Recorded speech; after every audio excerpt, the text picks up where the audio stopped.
tough night. First quarter obviously set the tone. 36 points for them. What was most disappointing for you tonight coming out of that ball game? I wouldn't say disappointing. I mean, they just played harder than us. A few possessions, and that, was the reason why they had the 11-point lead at the end of the first quarter. It's never disappointing. You live and you learn. You move on. They just got too many second chance opportunities early on. They had 8 offensive rebounds going into the half. So you just have to minimize those possessions. What about in the half court? It just seemed like the guys got really bogged down against what they were doing. I mean, what were your thoughts on that? Yeah, I felt, we just weren't ourselves. I felt we were defensively, they were doing a good job of getting downhill, putting pressure on the rim, creating second chance opportunities. And when the ball went through the net, they had a chance to set their defense. And our guys early on, were kind of just stagnant and just not playing us. And we did a great job in the second half. So it's just amazing when guys do one or two things different. It's like everything's like, oh, what do we do now? It's like just go back to the principles and what we've been working on for the last 2.5 months. And like I said, it was a tale of two halves.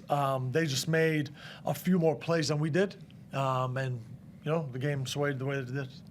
Guys, it felt like watching from the outside that you guys were a little bit lethargic, particularly to start. I mean, is that a fair statement? Do you think? Yeah, for sure. I guess. I mean, we touched on it. Looks like we're warming up to warm up almost. Yeah, I think though, we just got to come out and try and play for 40 minutes, and when we do that, we seem to get on top and play that way for the whole 40. And we had lapses tonight, obviously, but there's times tonight where we played Sydney Kings basketball. It's just sustaining that for 40 minutes. But to their credit, they slowed us down. We got stagnant when they switched, and that's not how we want to play. What about defensively? I mean, obviously you've had the 3 wins coming into this ball game, but you're giving up a lot of points. It's now, I think it's 98 points per game over the last 4. I mean, what do you have to do to kind of change things up? And is it just basically structural? Is it effort to sort of start, as you said, play more Kings basketball, particularly at that end of the floor? Yeah, I think a lot of it comes down to effort, to be honest, like personal pride, one-on-one. I think we have opportunities to try and take charges. We have opportunities to. I think they had a lot of felt like they had a lot of second chance points tonight, and it's just a lot of it's effort for us. I think you see when we play our style, they tend to miss.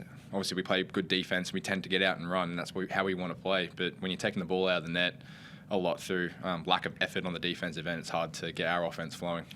What about Jalen's situation? It looked like a bit of a nasty shoulder that he copped. Any update or? Don't worry, obviously it's a bit early on that. I expect him to practice tomorrow and be in shooting drills, but we'll see. The doctors may have other plans. No, but he's doing all right. Obviously, he was out for the rest of the game. He's in pain a little bit, but we'll see. But hopefully, he'll be ready for Cairns. But if not, we'll go from there. And DJ Hogue potentially coming back for the Cairns game is going to be a huge fill-up for you. Yeah, for sure. I expect him to play 25, 30 minutes, so God bless. So looking forward to having him back. I guess sort of similar to last week, the 3-point shooting sort of let you down again. Does that come down to their pressure, their defense, or the looks, or what was it in your opinion? No, sometimes you just miss shots. We've been practicing these for the last 2.5 months. We got some great looks, and that's, at the end of the day, that's the difference. If you're missing a ton of shots, you've got to win the offensive rebounding battle, and they beat us on that. But when you go 10 for 37 from 3, and then you shoot like we did from the free throw line as well, it's one more 3 goes in, 2 more free throws, it changes the entire game. No, we just missed some great looks. I told the guy that these are the shots that we want to take. It's nothing drastic, so just focus on what we got to do. Just do that better. They just played their game better than we played ours tonight. Great question. Anyone on the Zoom? No, you guys are all good. Thanks, boys. Have a wonderful evening.